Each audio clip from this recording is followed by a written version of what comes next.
Thank you so much for coming this afternoon in this session. The topic is perception deception. We'll be discussing physical adversarial attack, challenges and tactics for DNN-based object detection. So first of all, let me take this opportunity to introduce our lab a little bit. So our lab is called X Lab, which is in terms of the security lab within the Baidu organization. It is led by our chief security scientist, Dr. Tao Wei, who has been taking the leading efforts, not only making sure all the Baidu services and the infrastructures are safe and secure, but also more importantly, creating innovations for the next generation trustworthy, privacy-preserving computing frameworks. And my name is Zhenyu Zhong and prefer to be called Edward. I'm leading the effort in the AI security research, and this topic actually falls into that category.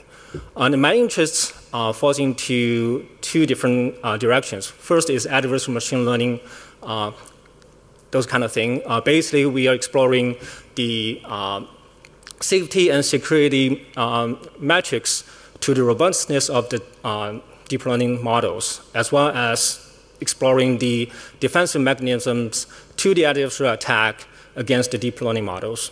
And secondly, we also care about model privacy. So suppose your model is deployed in the cloud service, want to make sure all the computation in the cloud service are trustworthy. So your model output will be correct. Also, I would like to introduce my colleague, Dr. Yunhan, who is also graduated from Michigan Ann Arbor. He has done a tremendous job to carrying out all the experimental results and all the demos you will see throughout the talk. And also, there's another folks, Weilin, who is a PhD candidate from University of Virginia. He also contributes a lot to this project. And also, in addition to the AI security research, we have a bunch of folks dedicated into a system security research. And they've devoted to efforts into creating a technology called MESA-TEE, which stands for the Memory Safe Trustworthy Execution Environment. So this is the first time that the memory safe, trustworthy, and privacy preserving has been introduced as a key feature for the distributed computing framework. And under this framework, we have developed a number of open source projects. First of all is the Rust SGX, which combines Rust programming language and Intel SGX technology to make sure all the sensitive computation will be protected within the SGX enclave without any, also with memory safe guarantees and threat safe guarantees. We also have MESA-Lock, which is user level Linux, which reduces lots of attack surfaces. We also have a MESA-Link, which is a replacement to the well-known open SSL libraries, which eliminates memory vulnerabilities such as the notorious Heartbleed. We also have a MESA-Pi, which enables data scientists to run Python program within the SGX environment without running into memory issues. And last but not least, we have ADVBox, which is a playground the researchers can play the adversarial machine learning attack algorithm as well as the defensive algorithms using the public available data sets. Last but not least, we are hiring. So feel free to scan the QR code on the top to find out our opening positions. And all these positions are located in Sunnyvale, California. So feel free to talk to me offline or shoot me email in that email address. So let's come back to our talk. First is the disclaimer, sorry. So this talk doesn't target any commercial autonomous driving system, and we don't provide any comments to the vulnerabilities of the perception of existing autonomous systems. And we only focus on state-of-the-art object detection methods, and all the results, experimental results, techniques we show here are just proof of concept. So when we talk about autonomous driving, we really worry about is car safety. It's #1 priority for the automakers because human life matters, right? So back in 2002 to 2010, there were a huge amount of complaints about an unintended acceleration in Toyota vehicles. And in 2010, CBS News actually released a piece of information saying that the Toyota unintended acceleration might have involved in the deaths of 89 people. These might also indicating that's related to the massive recalls over the past the decades. And due to that, NASA actually was called upon an investigation into this matter. And the 30 talented engineers spent 10 months looking into that. And they came back with a 179 pages report. And on the page 17, you can find that they claim this large throttle opening UAs as described could not be found. But they also saying that this does not mean it couldn't happen, just because given the time frame they have and the complexity of the problem they have.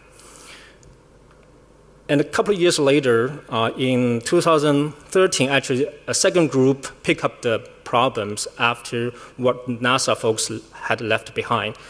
They actually provide a second opinion on that. They actually found some critical variables that are unprotected under some corruptions. And these corruptions are memory corruptions due to stack overflows or buffer overflows or race conditions.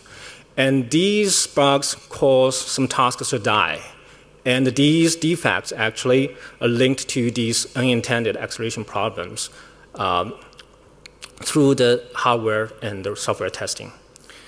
So eventually, as we can see, New York Times has this piece of news saying that Toyota actually agrees a 1.6 billion settlements for a class action after that.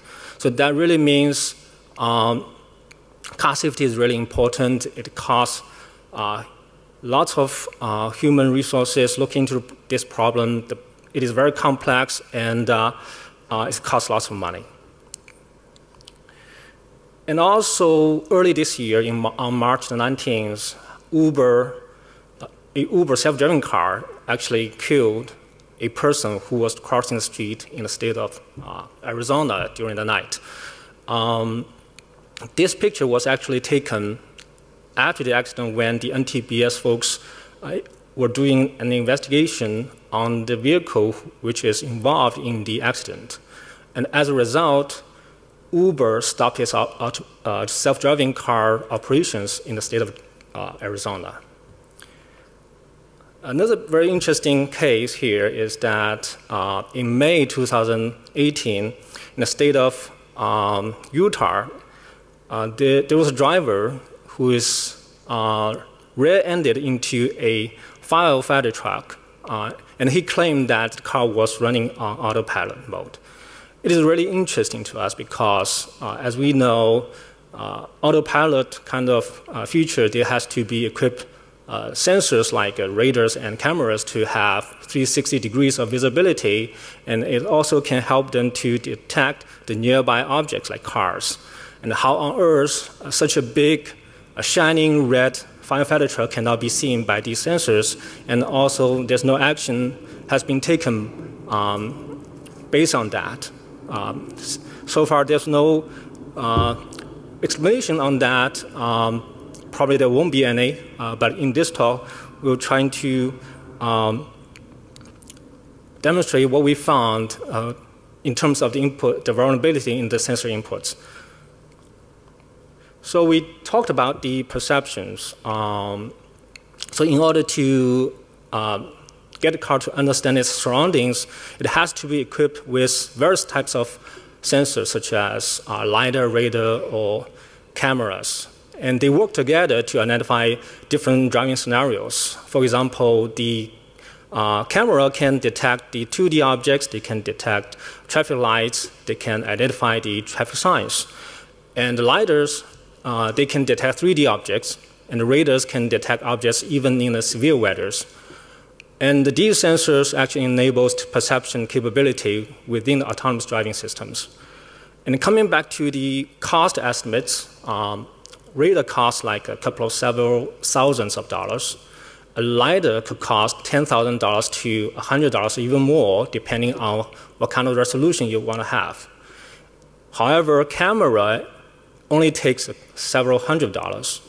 So that means it is way more expensive for a car to be equipped with LiDARs if you want to do a mass production on that. So that means only a few big players can do that, such as Google, Waymo, Uber, those kind of players. So there's lots of guys, or lots of startups tend to use low-cost kind of solution, which is the vision-based object detection. That's why in this talk we are focusing on the vision-based or camera-based object detection. So there are a number of ways to do the camera-based object detections. In this talk, we only focus on end-to-end object detection, which leveraging on the deep neural networks to do that. So as you can see from the image in this slide, basically it is trying to find all the possible places that might have a potential objects. And furthermore, they need to determine whether these places contains an object or not, and also trying to associate this object with a certain class. And these, as you can see, these technologies relate to computer vision and image processing. And here we want to introduce one of the state-of-the-art vision-based object detection method. It's called YOLO. You only look once. So in this slide, I would give just high-level introduction. Basically, given an image, first of all, you'll resize it into certain size, which here is 416 by 416 by 3. Then you will downsample it by a factor of 32 until it reaches to a 13 by 13 feature map. And based on this feature map, it will make predictions on the anchor boxes, which I will talk about in detail later, which is the prior knowledge of the object the YOLO will detect in the image. And also will give detection for the number of classes the training dataset has. So basically, if your training data has 10 different classes, it will make 10 different predictions over these 10 classes.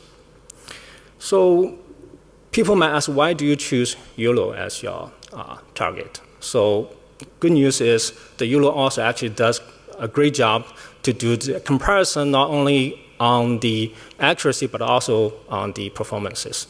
So here, for the accuracy, actually the author actually compared the YOLO with a number of different object detection methods. So in this table, you can see they compared the average precision, which is the metric used commonly in the object detection world, the average precision over different IOU, which is intersection over union. And also they measure the average precision over different types of objects. It can be small objects, it could be medium objects, it could be a larger object. So as you can see, if we don't consider real-time as a requirement for the object detection, then the RadioNet, which is the second from the last, has the best accuracy. However, if we just compare the YOLOv3 accuracy with the rest of the methods, you can see the average precision are very comparable. There's not much difference there. Now we come back to look at the performance and see how efficient it is if you want to detect an image, right? So how much is it for the inference time? So YOLO actually takes 51 milliseconds to inference an image. However, the RadioNet, which has the best accuracy performance, would take like 198 milliseconds. So YOLOv3 is 3.8 times faster than the best detection method, RadioNet. And also, when we compare a region-based object detection method, which is faster RCN, YOLOv3 is still like 3 times more faster than the region-based faster RCN. So since we are looking at a autonomous driving kind of scenario, so real-time is really a requirement for us. So that's why we choose a YOLOv3 as our object detect method for the attack. And the animation on the right actually shows the effectiveness of the YOLOv3. We took an image from our parking lot and displayed it on the monitor and feed it to a YOLOv3 model, which deployed on iPhone X. So you can see all the cars can be correctly identified by YOLOv3. Even you move the iPhone X camera from side to side a little bit, it still can correctly identify these cars. So which means YOLOv3 works perfectly. Now, works very well, I would say. Now we pick our target. Let's switch gears to take a look at what the current status of the adversarial examples. Probably lots of you already know that adversarial example has very effective to fool the deep learning models to reach to incorrect decisions. So normally in the image world, it is defined as like given an input image, you need to apply a delta to the input image to craft a new image. So we want to minimize these distances so that human cannot easily identify it. And also at the same time, when you apply the classification function on it, you'll reach to a different results. And at the same time, after you apply the perturbation to the original image, the newly generated image has to be a valid image as well. And also, the most well-studied distance metric, we call it LP norm. Usually, these are being used to generate these adversarial examples. There are three of those. The first is L infinity, which means intuitively the attacker can make changes to all the pixels in the image. And for each pixel, it's only allowed to be changed by up to a limit. And secondly is the L0. L0 means the attacker can only change the pixel that matters most, which matters most means can have the biggest impact to the incorrect classification results. The L2 is mainly based on the Euclidean distance kind of metric. So intuitively, the actor can make changes to many pixels by just a small amount. So next, let me show some examples for these three different kind of LP norms to see how these impact to the DNN results. So first, let's take a look at the L infinity kind of perturbations. One typical algorithm using this kind of perturbation is called FGSM. It is fast gradient sum method proposed by Ian Goodfellow, who is from Google Brain. So the middle image is the perturbation we produced based on this method, and we apply that image to the original image, which is on the left, which results into an image on the right. And once we feed that image to the YOLOv3, as you can tell, the cars actually are misclassified into different objects. Sorry, it could be handbags, it could be motorbikes, so on and so forth. So it completely fool the YOLOv3. We also tried the L0 kind of perturbation. One typical algorithm is GSMA, proposed by Nicholas Piepernot. It is called Jacobian-based saliency mapped method. So again, the middle image is the perturbation we applied. We calculated based on these methods. We apply that to the original image on the right, on the left, which results into image on the right. Then we feed that into a YOLOv3. As you can tell, all these cars are mispredicted as backpacks or motorbikes, or even you can tell there's a bird coming out of nowhere. And now let's take a look how the L2 perturbation works. Again, L2 typical algorithm proposed by folks from UC Berkeley, Nicholas Carlini and David Wagner. In the middle is, again, the perturbation results we got by applying this kind of methods. We add that to the original image, which results into a perturbed image on the right. When we feed that into YOLOv3 model, you can see how it works. Again, lots of cars are mispredicted, and also there's a bird coming out of nowhere. Again, so far, what I introduced here, they're still in the digital context, means you can have freedom to make changes to the original image. So the question, or maybe the debate, may come up with that whether this is feasible, whether you can change any pixel value in the image or not, whether you can change the pixel value of the tree or not, whether you can make changes to the pixel value of the sky. These are maybe very valid questions. So in the rest of the talk, we'll try to demonstrate how we achieve this step by step. So first of all, we want to explore the chances of physical attacks against the YOLOv3 in the white box settings. In terms that white box is that we assume we have the knowledge about the original model architecture and the parameters and probably the original training data as well. And also, we need to identify the opportunities by completely understanding the YOLOv3 inference mechanisms. So let's get a deep dive into YOLOv3. So as we mentioned earlier, YOLOv3 take the image as the input. It will resize into a certain size, in this case, 416 by 416 by 3.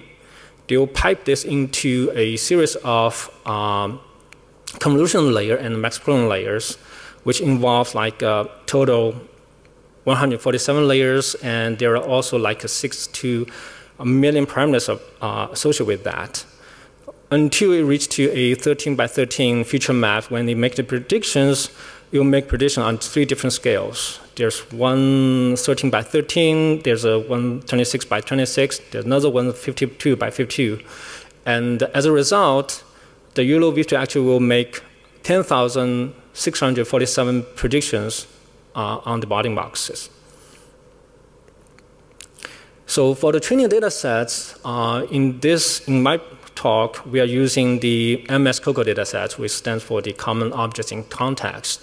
So in autonomous driving kind of scenarios, there are only like a person, cars, truck, bus, bicycle, motorcycles, and a stop sign and a traffic light associated with these autonomous driving kind of scenarios. But in total, there are like 80 classes in the COCO datasets. As you can tell in the image below, these autonomous driving kind of scenario-related objects, they can be correctly annotated and will be classified correctly. Now let's take a look how the YOLOv3 makes the predictions. Suppose we take the 13 by 13 scale as an example. So each cell in this grid will be responsible to predict the objects. Suppose we are going to predict stop sign here, and the center of the stop sign is in column number 11 and the row number 2. So in this cell, it will make predictions on 3 different anchor boxes. And these anchor boxes are just prior knowledge of the shape and the size of the objects that learn from the training data sets by applying a k-mean clustering algorithm on it. As a result, the model actually learned a tall and a thin objects rather than the wide and short objects. So suppose this stop sign is associated with an anchor box with a shape like 116 by 90. And there is a prediction vector which will do the prediction. This is a fixed length prediction vector. And first I will introduce 4 elements of that, which is responsible for predicting the bounding box. The bounding box, the center point of the bounding box, and secondly, it will predict the size and the shape of the bounding box. So to calculate the center of the center point of the bounding box here, B of x and B of y indicating the coordinates. So basically, it uses a function, sigma function, to apply to the t of x here in the prediction vector as the offset of x from the top left corner of that cell. Similarly, you can get the offset of y by applying the sigma function to get the offset of y from the top left corner of that cell. So that in that way, you got the B of X and B of Y as the center of the bounding box. Okay. Then the next job is we need to know the size of the object. So you need to draw a rectangular around that stop sign. So the way to do that is they use a formula. Basically, they multiply the original anchor box, the width of the anchor box P of W, to the e to the power of T of W in the prediction vector to get the width of the bounding box. And similarly, they got the height of the bounding box by multiplying the P of H to the e to the power of T of H in the prediction vector. That's how they got the size. And now we have the correct bounding box drawn around the stop sign, which is perfect. Next is, just remember the MS COCO datasets have 80 classes. So basically, there will be 80 different elements in this prediction vectors. Each of those actually is a sigma function results, indicating the confidence of the that particular object. And also, the remaining one element is the objectness of that object. Basically, it's the confidence whether this object, this area contains the object or not. So when we multiply these two confidence together, we actually got an overall confidence on whether this object exists there or which class it is. In this case, let's say the stop sign has 99% confidence, and the rest of the class, let's say car, has only like 0.01% confidence, then the YOLOv3 will determine this is a stop sign.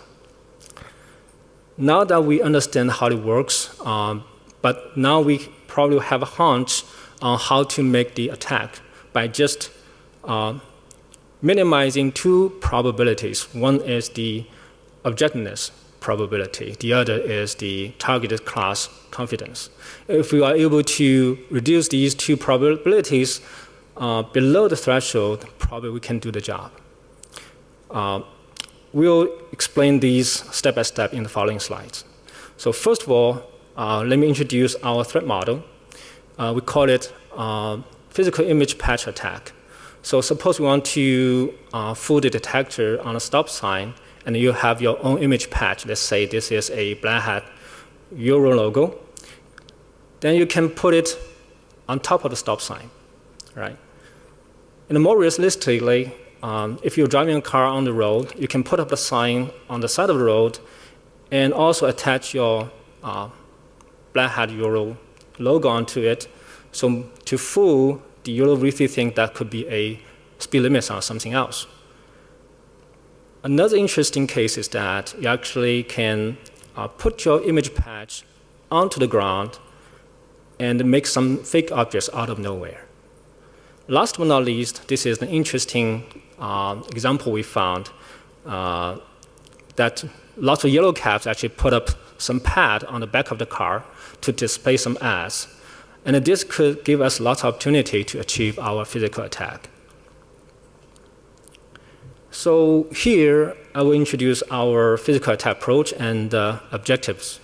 So the approach we take is called input patch construction. So here is how we do that. Suppose you have your own image you want to use to initialize your image patch. Let's say this is Black Hat Euro kind of logo. However, since you capture that with your devices, for example, a camera, and the size of the image, the patch in your camera might be different from the original image. You have to do some resize on it. And also, if you the patch is seen from different angles or from different distance, the shape might be different. You have to do some perspective transformation on that. At the end, once everything is satisfied, you can put your patch onto the image, right? So the good thing is all the resize operations and perspective transformation operations, they are differentiable, which means you can use gradient descent kind of methods to systematically crafting your own adversary examples out of it. which is great. So in this talk, we're actually targeting two different objectives, attack objectives. One is the object fabrication, making YOLOv3 think there's something out there out of nowhere. The second thing is the object vanishing. So we want to make object disappear in front of the YOLOv3. It's just something very similar to the great magician David Copperfield did to the Statue of the Liberty. Sorry, it moved too fast. So the first objective is the object fabrication. There are two ways to do that. One is a naive fabrication. So if you look at, if you look at the image on the right, wow, it's popping too fast. The top image actually shows there's a patch on the ground, but there are multiple objects were detected out of nowhere. The way to do that is we want to push more detections towards a certain object. And the following pseudocodes describe how we did that. So basically, first of all, you need to get the class ID for the target class, which is car here. And secondly, you need to grab all the probabilities that are associated with the detections of the cars. Then you want to get the probability of the objectiveness associated with the detections. And then you need to use your Adam optimizer to maximize these two probabilities. So in that way, you can achieve this type of attack.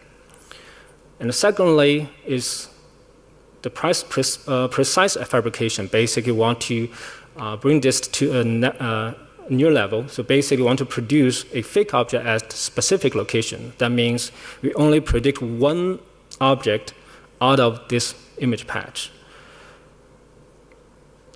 And the way we do that is described in the following pseudocode. And remember, we mentioned the prediction vector before. So basically, since we put the patch there in the image, we already know the location of the patch, so we can pre-calculate this prediction vector. And we can also feed these coordinates of the patch into the model and retrieve all the matched predictions with these coordinates.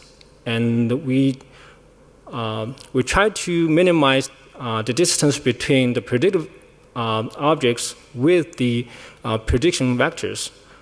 We pre-calculate early. So in that way, when we apply the Adam optimizer, we can actually push the prediction close to the prediction vectors. And eventually, we apply the non-max suppression kind of method to have only one predictions on these specific locations. And secondly, we want to do the object vanishing. We want to make the object disappear in the whole image. For example, in this image, there's a car. We actually attach a patch on the license plate of the car. And you can see that there's no bounding box around the car. Basically, YOLOv3 doesn't think it is a car. And the following pseudocode actually describes how we did it. Actually, it's the opposite way, as I described earlier for the naive fabrication. Basically, it grabs the class ID for the target class, which is car, and also grab all the probabilities associated with the car and also the object confidence associated with these predictions, and using a Adam optimizer to minimize these two probabilities. Once the optimization converges, then you can see the bounding box disappears. Now we introduce our systematics methods, how to craft our adverse examples. But these are not enough because there are still challenges to achieve the success of physical attacks. For example, as we mentioned earlier, you're not able to make any changes freely onto the original image source. You don't have the ability to do that. This is a controlled perturbation area. Secondly, if you see the object from a various distance and angles, the object appearances changes. right? And also, different light conditions also will change appearances of the objects. There's also another interesting fact that's called color distortion. For example, in this image, we show a digital color palette, and we printed it out using a printer. We used a Adversarial printer to print it out. As you can see, there is slightly difference in the bluish area comparing to the original digital color palette. And furthermore, we use a iPhone X to capture the image from a distance, and it looks like this, which it has a significant color distortion comparing to the original digital color palette. Last but not least, human might make some errors because you want to, when you generate the perturbation image patch, a human needs to put that to the original physical target. And he could put that maybe just centimeters off the original position, or maybe millimeters off the original positions. It might hurt the attack effectiveness.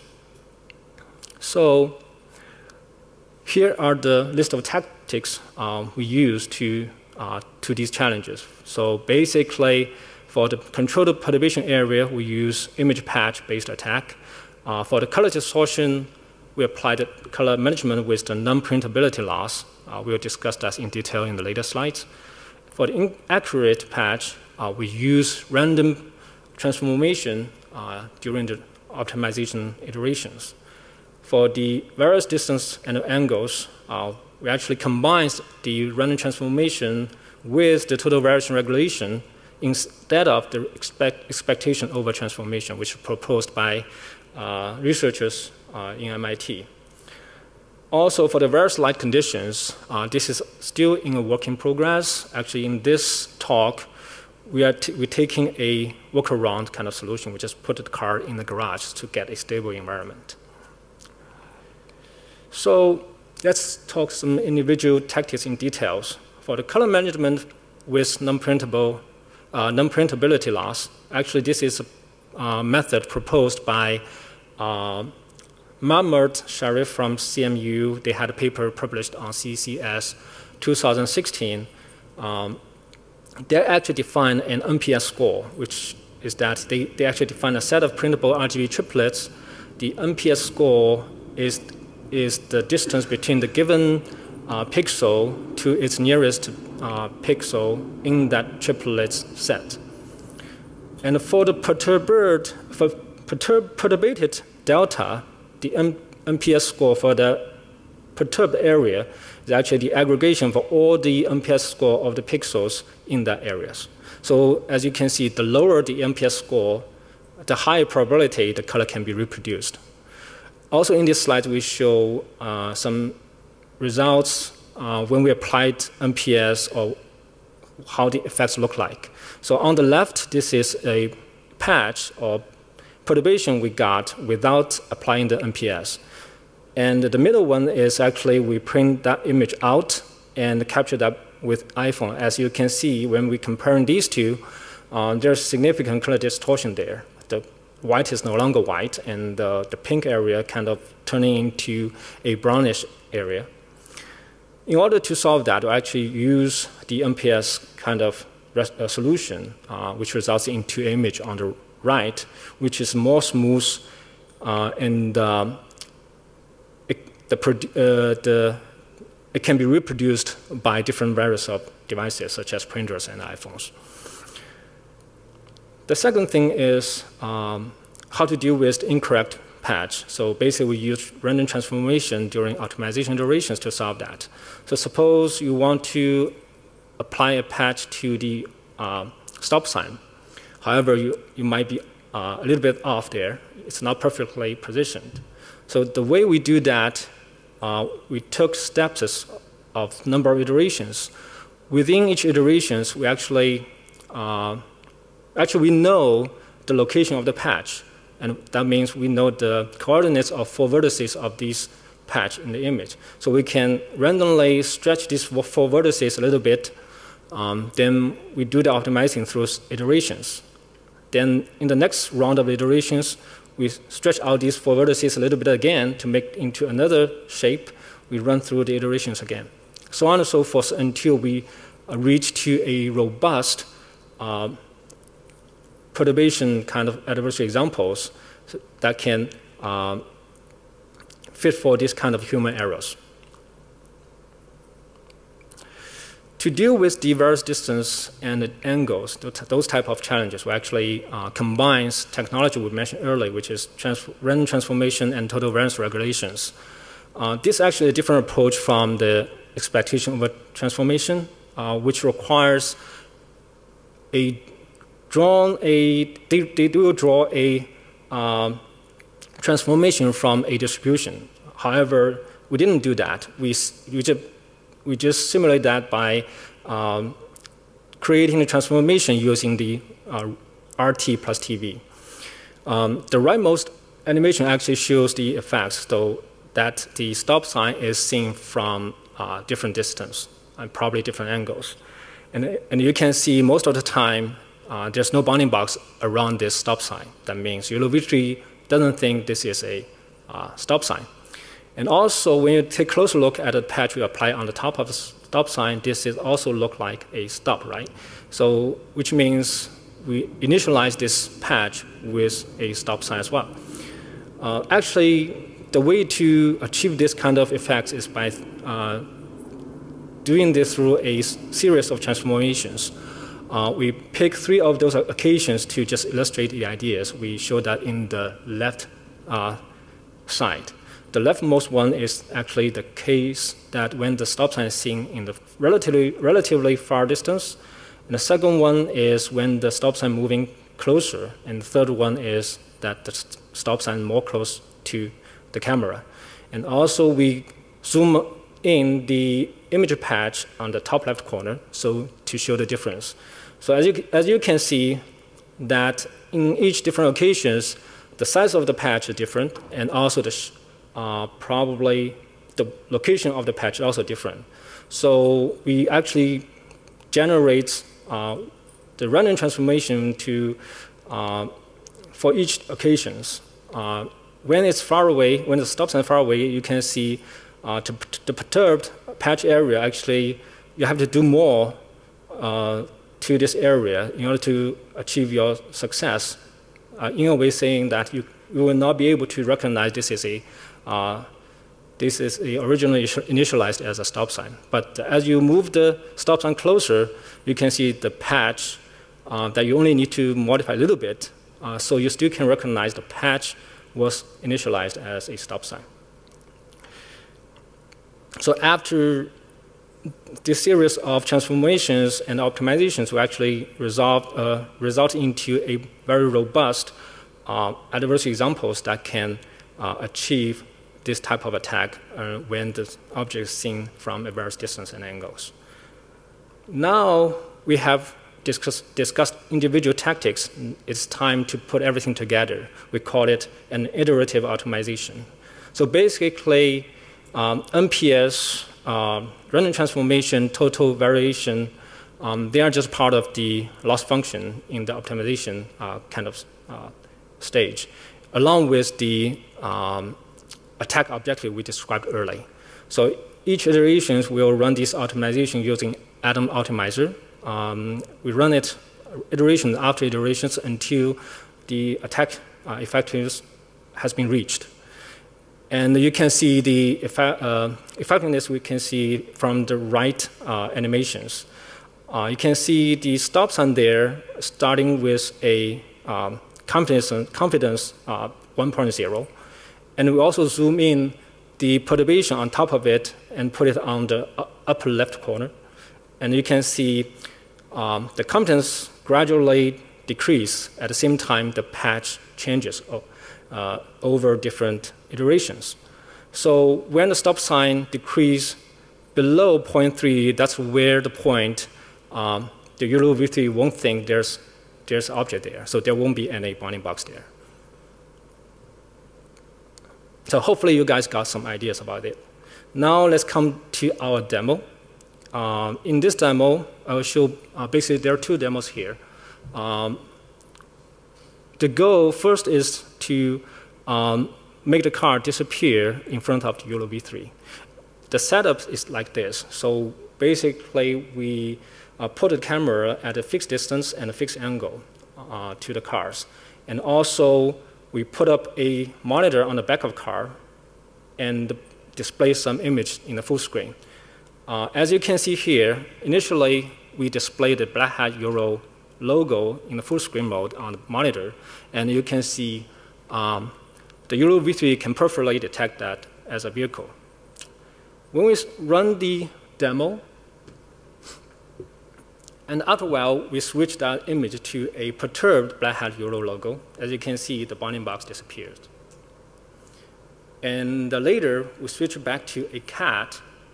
You can see the bounding box reappear, right? And then we switch back to a perturbed one, then the bounding box disappears again.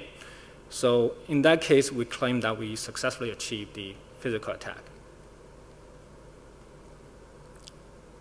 Now we want to bring this attack to the next level, which is we want to show whether this attack can still sustain when the car is seen at various angles and various distance. Now we have the same setup, but you can see the monitor already show a perturbed image in the monitor at full screen. And there's no bounding box around the cars at the moment. Now we kick off the demo. As you can see, when we zoom in the camera, and also we move the camera from left to right a little bit, and most of the time, the YOLOv3 won't generate a bounding box around the vehicles. When we switch the image back to a cat, you can see the YOLOv3 can successfully detect the car. So we claim that we successfully achieved this attack as well. Hope you guys enjoyed that. Last, let me come back to the conclusion and takeaways for this presentation. So with careful setup, physical attacks are achievable against DNN-based object detection methods in the white box settings. While defense is hard, a good safety and security matrix has to be explored. And also we call out efforts for a robust and adversarial example-resistant model that is required for a safety-critical system like autonomous driving system. Now, that's the end of the talk. Thank you so much, and open for questions.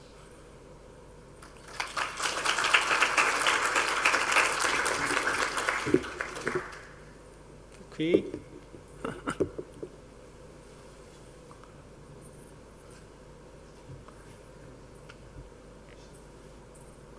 Yes. Go ahead.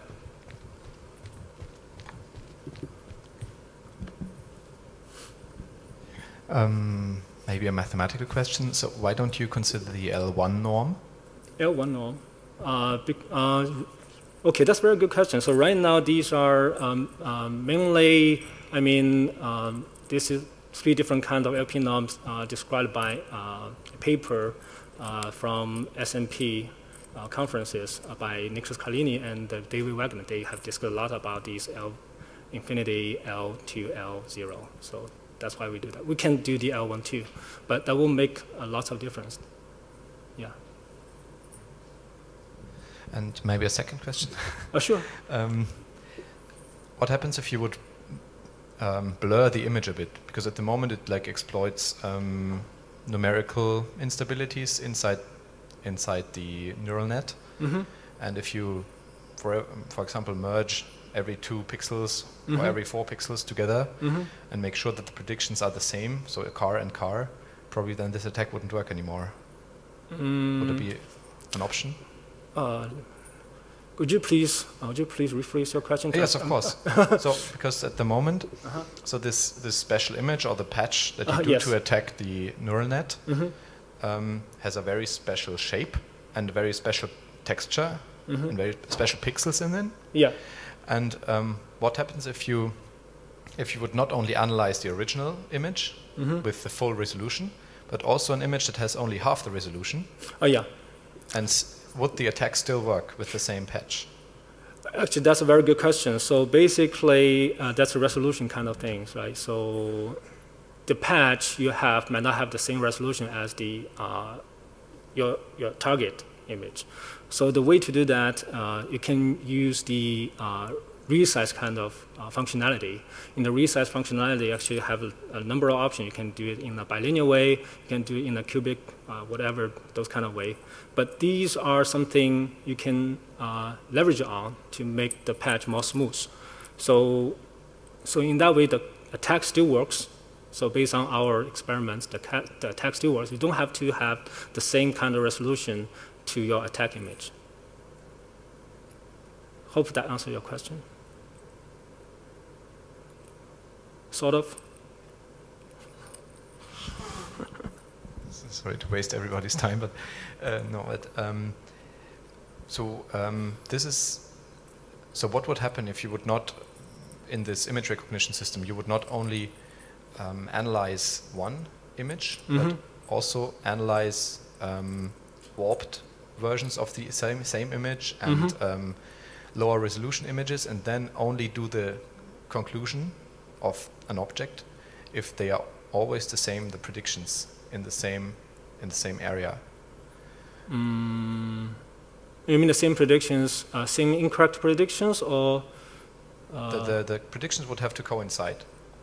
And if the resolution, if the full resolution has a different prediction than the half resolution, then you would say, well, I'm not sure, let's better stop the car. Right. So usually the attacks, are they persistent? Okay, it's a good question. So basically, this is how it works. So you are usually assume, so for example, if this is for autonomous driving cars, so autonomous driving usually manufactured with certain type of cameras. They might have the same kind of resolution, or may they have various different kind of resolution, but they will once they go through a mass production, so there were different. I would say a handful this kind of configurations, right? So for each of these, it can be controlled. One way you can do that is to produce different models for different resolutions, and you deploy the model to the cars on which camera. If the camera has the right resolution, you use the corresponding models, right? So that will help with that problem. Okay, cool. Questions? Go ahead. Hi, so there are defenses that are known to work well against adversarial attacks. The previous question pretty much suggested some pre-processing defenses, right? But what we know works well is adversarial training, right, as per Madri's protocol. True. Have you tested your attack against any YOLOv3 model that was adversarially trained?